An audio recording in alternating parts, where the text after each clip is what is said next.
the strongest offers Okay. come right at the beginning. So as soon as you list a property, your strongest offers come to you within the first 30 days. I didn't know that. Yeah, usually. Okay, Okay. that's the average. Usually the best offers happen within the first 30 days. Okay. So if you have really good pictures and they're just like you said, they're great enough to just get people there. Right. That's all you need to do is just get them there. Right. Then they walk it, then they see it, and then they go walk other properties. And you know, when they want to remember what the property looks like, they can probably try and remember, Right. like remembering, like, oh, okay. But more than likely, they're gonna be like, pull it up on Zillow again. Pull it up on Zillow and again. then they'll show their friends, they'll show their family later. Look. And then the friends are gonna just compound that Right. feeling, like, oh wow, this house looks amazing. Yeah. And then they're gonna show the other property, and then the pictures, yours are better, man. You know, so it's Thank you. yeah. Pictures are very important. If not, it's like you're trying to sell a property sight on scene. Right. And it's really when you're going on Airbnb and Verbos, it's easy, right? Because you know you're gonna go out there, you're gonna rent. But when you're gonna be buying a property, Right. pictures are important. And if you don't have the pictures, then you're kind of not necessarily taking a risk, because you could technically set up a walkthrough, Sure. but you're probably not even gonna consider walking that property Right. because all you have is just a satellite image or a Google picture or a previous picture, or maybe just a front landscape picture. Right. And another thing that I think about sometimes, when I take pictures, is the angles. Make sure I get Oh, yeah. every angle. So there's like a crevice, or not a crevice, but like a certain part of the house. You want to be able to see that part. And if you just do a couple simple pictures, you won't see those little amenities and features that a house may have. So I try and get every angle so that they can kind of walk through the house by looking at the photos. And you know what's really hard to do, man? And you do it really well, is getting a sense of the house. Like, let's say there's an open concept kitchen and then there's a living room. I personally think you do a really good job of, like, you can feel it. Right. You can feel the open concept kitchen. As if you're there. Exactly. Kind of, right? That's what I try and do, right? Man, I don't know how you do it, man, but it looks great. It looks great. I had to get another lens at one point because okay. I had basically a regular lens, and I had to get a wider angle lens because I couldn't fit things like that. Yeah. The kitchen and the living room. So that's helped a lot. That's helped show what's really there. So, I mean, you could just bust out a phone and take a picture, but if you really want to evoke that emotion, right, you need to know the technicalities on it. You need to know how lighting works. You need to know how the camera works, what's the proper lens for the job. And, you know, I really think just going that little extra step, just spending that amount of money so that you can get some really good looking photos goes a really long way. And again, these are things we all know already, right? Sure. But it's good to be reminded of ourselves, and then just, I think it's really cool and really great to actually hear it from your perspective. Oh, cool. You know this world, you know cameras, you know how they work. And, you know, I think thank you, photographers. Thank you. Yeah. Sure. You know, and it's just amazing. And I would like to ask anybody right now watching in the comment section, do you agree that pictures are important? Hopefully everybody says yes. It's like an easy answer, but we'll see. We'll see. Trod 22. I know they can't hear me say I'm not a photographer. Yeah. But I've heard some talk about a flamboyant style that makes them vibrant. And he said to your question, he said Absolutely. What'd you say, D. Rodriguez? D-Rod? Is that what it says? Rod. Daniel D-Rod. Rodriguez, thank you so much, man. I appreciate you being here. I do this for you, man. I love it. Thank you so much. And you're absolutely right. These pictures, man, if you can make them vibrant and colorful, right? Oh man, that is helps good. A lot. Definitely. Yeah. And if you can't get a photographer, there are tools out there that, you know, can maybe upscale the images artificially, but it's not gonna be as good as actually hiring a guy that knows what they're doing. You know, it can only do so much. Like a picture has a set number of pixels, and you can't really add more pixels to it. So, yeah. But I think the biggest thing is just going in there like if I'm the customer. Oh, yeah. You know, like if outside the hose is if the water hose is just strung out, I'll wind it up. You know, I'll move the trash cans. the best that I can do. You know, I'll do those little things just to kind of make it look a little bit more organized. You know, real quick for that photo. You know what? So You just brought up a memory for me. Yeah, guys. So just like that's what you want. You want somebody that can see it from both ends. As a photographer and as the customer, what will the customer appreciate more? Right. And you're absolutely right. If we got to move something, we will move it. You know, like, hey, let's open up the blinds. You know what? Let's move those trash cans. Sure. I have seen other photographers that we hire or something like that, and they go and they take the pictures, and then they don't think about that stuff. They just go and they take the pictures. It is as is, right? As is. They don't move the trash cans. They don't move something, or like something clearly is on the countertop table that it just happens, you know? Right. Sometimes these properties, they're either we send people back in there, they might have a bottle of water or something, and they leave it. Simple as that. Simple as bottle that. Of water. It's like, and they leave it on the countertop and they take the picture. And I'm like, come on, man, you should have taken the bottle of water off. right. You know, so if we have to move trash cans, I'll move trash cans. If we have to move sofas to another section of the room, we'll move it. And I think Bailey was talking to me. He said that one time you guys did a full workout when you guys took pictures. What happened? I mean, the whole house, it wasn't ready at all. Oh, maybe no. maybe they did something, but yeah, it wasn't what I'm used to. I mean, there was stuff everywhere. There was boxes, literally cardboard boxes, you know. So, I mean, you don't want that in the picture. No. So even if certain things, you just kind of put it underneath a table or just make it look a certain way where it's like, okay, well, it fits. Like, or, you know, like a dog kennel. That happens. Oh, things like yes. that. But, I mean, sometimes it just kind of fits in the area. You just want to at least try your best to make that fit. And the bedrooms, I mean, there was clothes everywhere and stuff. I mean, so you just do the best you can. Yeah. You know, I mean, because it's really not your house. That is obviously. true.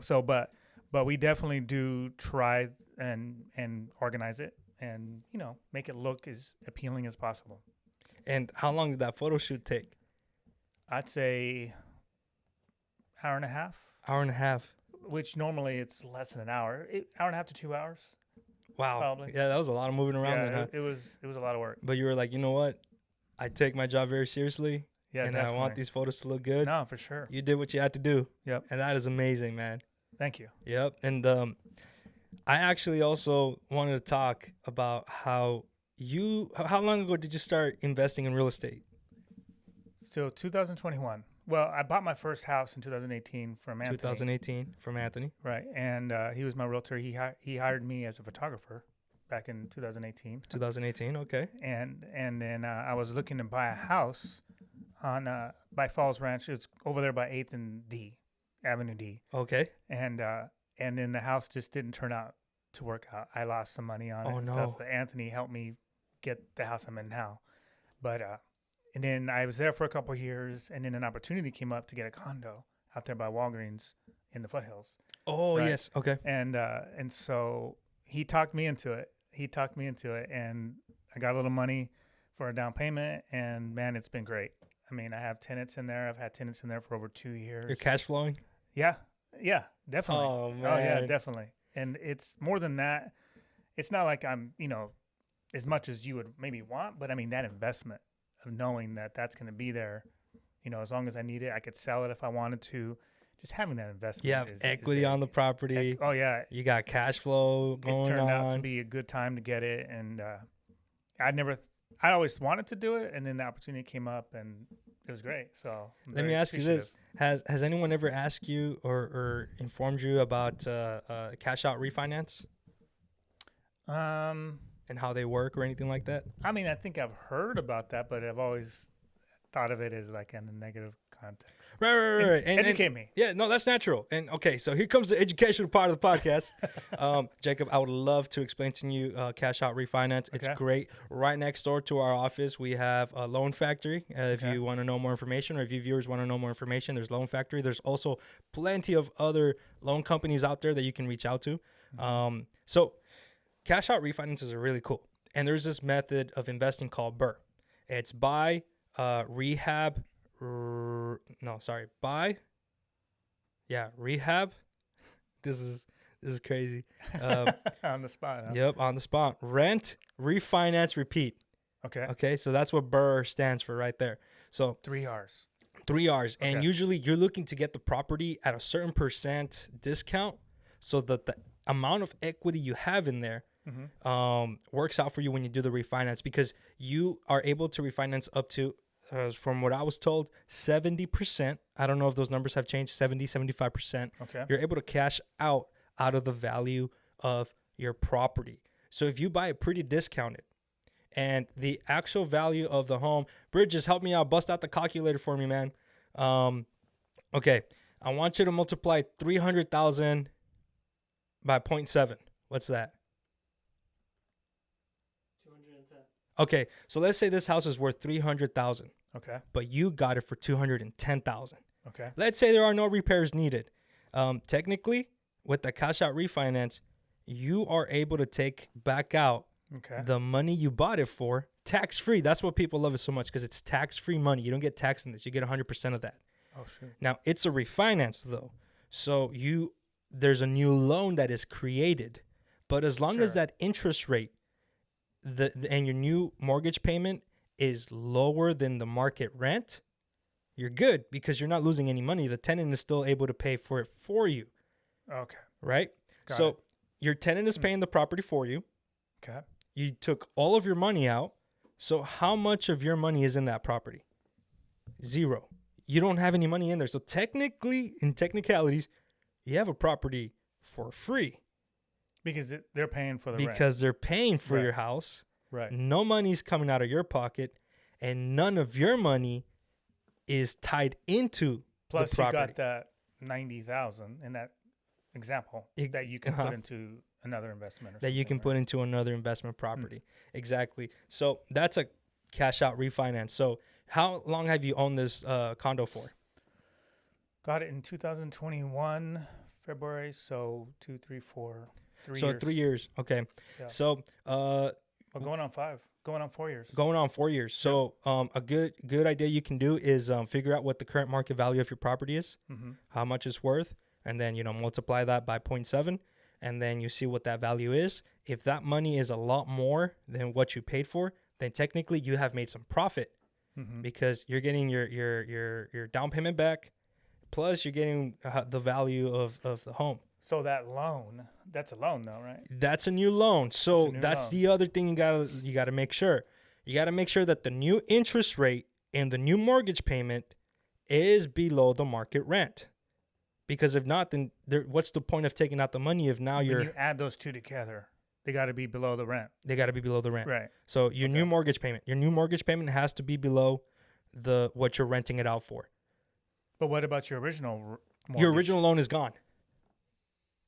Your original loan that you had. Oh, I see. Yeah, there you go. I So see. you don't have two loans anymore. You still have one. Mhm. But you get rid of one loan and you refinance with a new loan this time. Mhm. And so that's why, as long as the new mortgage Mhm. is lower than the rent Right. and you don't have to pay for it, you're golden. Gotcha. Yep. And some individuals even don't care about cash flowing anymore. And they're okay just breaking even because, like, hey, dude, I got my money out. Now I can buy another rental property and do the same and blah, blah, blah, blah, Right. blah, blah. On a cash out refinance, 200 to between 150 to 300 or 250 is about what they're okay cash flowing, because you're still making money on it and you got all of your money back out. And you made a profit. Technically, you made a profit because the bank is the bank is giving you money based on what its value, not on what you purchased it for. Okay. So that is how if all of those parameters line up, Okay. then it would make sense to do a cash out refinance. But you don't have to. You only do it if you got to do it with purpose. So if you're going to do it, it's probably because you have another property that you want to buy. Oh, yeah. Yeah, that's you why just you would did do it. and then went out and bought a brand new car, like a Corvette or something. That's That's probably not the that's best. not an investment. Yeah, that's but not if you the- take it and get another property, that's going to be bringing in more income. Now you're doing it with purpose, Right. and it makes sense. And as long as the parameters, it sounds a little bit weird. As long as the parameters are like that, then that's all that matters. Yeah. Oh, can you drop It Jacob's sounds microphone? echoey. Yeah, Jacob's microphone got. It went up There we go. there. Yeah, so that's a cash out refinance. Yeah, so So the total amount that mortgage would it be the 70 or the 90,000 that came out plus the 210. Well, I mean, would it be the mortgage be No, higher? so the new mortgage is based on its current value. So Okay. if Okay. yeah. So if the house is actually worth 300,000, that's what the new loan would be. I see. Yeah. I see what you're saying. Yes. So, You bought it for 210. You went to the bank and you said, "Hey, I'd like to do a cash out refinance, and I'd like to take the 70% of equity out." okay. They're gonna go like, "Okay, we're gonna find out how much your house is worth." Okay, your house is worth 300,000. So we're gonna give you 70% of 300,000. You get to Mhm. keep that money. It's tax free. Mm-hmm. But now there's a new loan For 300,000. for 300,000. Oh, okay, got it. Yep. Okay. And that's Okay. basically how it goes. So you get your money out, right? Mhm. They're gonna pay off the previous loan, Right. right? And then from that 70%, whatever's left over, boom, Right. you get to keep it. But you don't owe any money anymore. Sure. The tenants are the ones that are paying for it, Right. and now you can use that money to And buy another. yeah, you have to have that purpose. You for it gotta to make have sense. purpose behind Yeah. it. Absolutely. 100%. Yep. So, Yeah. you know, they say the first step, if you really want to get into real estate, this is a true story. Rick DeLuca, he told me this. I hold this very dear to myself when he told me this. He said, look, if you really want to get into real estate investing, if you really want to do it, the first step, and you're serious about it, is you got to buy a house. If you buy a house, that opens doors for you. And now I understand, like, that is the first step. You got to have Like a house. A house for yourself. Yeah, you got to buy a Just- house for yourself. You right. need to have skin in the game. You need to know what it means to Right. own a house. Right. Yep. And then that house, cash out refinances, HELOCs. You know, depending on how discounted you get it Right. or anything. A HELOC is something we could talk about in another episode. It's great stuff, man. Awesome. Yeah, I mean, that makes sense for me because I bought that house. Yep. And then it opened up the door for the other thing. Yeah, for a and condo. and I would love to help you out. If one day you want to come into the office, Loan Factory has this calculator on their website where you Mhm. can put all the parameters, and it's just a calculator for you to mess around. Like what if it was this? What if it was this? And it would actually tell you what your new mortgage payment would be approximately, Okay. and then that way you'd know, just so that you would know, like, okay, if I wanted to do it, I could. Then you just, you'll know Yep, then you'll know. for sure. Yep. Okay. Yeah, Yeah, so that's great. I yeah, appreciate it. Jacob, thank you so much for Yes, being thank here, you. man. Thanks for This inviting is me. this is wonderful. This is amazing. Everybody who's awesome. watching, thank you guys so much for being here. We're gonna be doing these podcasts weekly, except on the weeks where we have Yuma REI and Jacob. Are you gonna be there? I'm going to be there. the Oh, next time. yes, baby. All right. Jacob's going to be there, guys. I hope you guys are there too. This next week, Thursday, the 16th at 5:30 p.m. over at the 4 Points Hotel. It's going to be great. We got free food, free education, networking, and it's great. We love it. Everybody loves being there. We network with each other. And if you have any questions, please DM me through Instagram. And thank you guys so much for being here. And we're Investors Link. And if you're looking for off-market properties that have profit margins and cater specifically to you, contact me. All right. Thank you guys so much. See you on the next one.